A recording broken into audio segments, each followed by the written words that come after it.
In this video, I'll show you a simple technique for painting cupcakes with acrylic paints. It's much easier than it looks, so it's perfect whether you're a beginner or an experienced artist. If you'd like to watch the full tutorial where you can paint along with me with full step-by-step instructions, it's available on my Patreon. You can find the link in the description below. We'll start out by painting the shadow. It's darkest the closer it is to the cupcake, and then you'll need to blend it into the background colour as it gets further away. My background is white, so I'm using various shades of grey paint. If your background is a different colour, you'll need to incorporate some of that colour into the shadow too. Now we can start painting the cake. Mix up some shades of yellowy brown ranging from dark to light. Add the darker shade underneath the icing where it will be in shadow, and the lighter shades where the highlights light up the cake. Even though this cupcake will have a wrapper, I recommend painting the whole cake first. This makes it much easier to make the wrapper look transparent later on. Use the same shades of paint to cover the whole cake, but don't worry too much about the detail in this section as most of this will be covered up in the final painting. To add some detail and a cakey texture to the upper part of the cupcake, use a small paintbrush to dab the darker and lighter paints over the top. Now we can paint the cupcake case. You'll need quite a small pointed paintbrush for this. Mix up some off-white paint and paint the zigzag line along the top of the wrapper, as well as the vertical lines that form the folds. To create the effect of the folds opening up at the top of the wrapper, paint some triangles at the top of the lines using the same shade of paint. It helps to use a reference photo so you can see exactly where to put these shapes. If you'd like to work from the same reference image as me, you can download it from the full-length tutorial on Patreon. Then we can make the lines stand out a little bit more by adding highlights with white paint.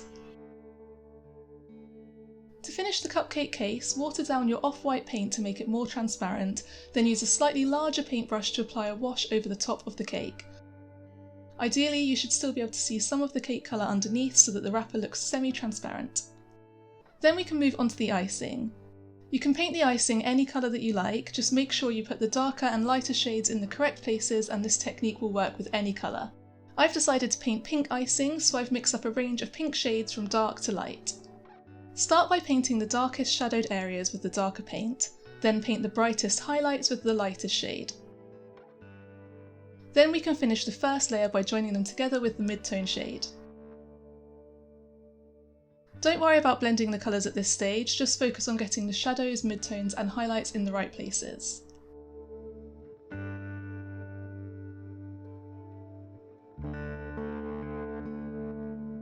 For the second layer of the icing, we can use the first layer as a guide, but this time we'll work section by section so that we can create a nice smooth blend between the shades. Add the shadow, midtone and highlight colours to each section and gently blend them together to give the icing a soft, creamy appearance.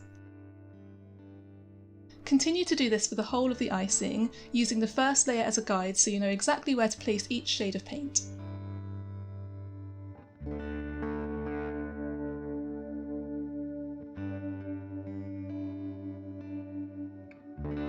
Then we can finish the icing by adding some white paint to the brightest highlights to really make it stand out.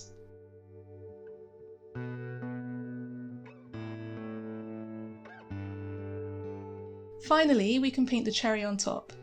If you prefer, you could paint another piece of fruit instead, such as a strawberry or a raspberry. I have a video on my channel showing an easy way to paint strawberries, so I'll add a link to that below. To paint the cherry, start by filling the whole cherry with red paint. Then mix a darker shade of red and use that to paint the darker, more shadowed areas. Again, it really helps to have a reference image so you know exactly where to paint these. Add a bit more contrast by darkening the deepest shadows. This will help to make the cherry look shinier and more realistic.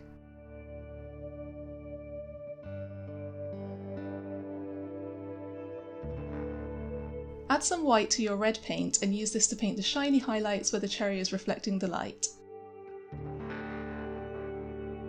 Then use pure white for the brightest part of the highlight. Finally, use some natural green paint and a thin paintbrush to paint the stalk.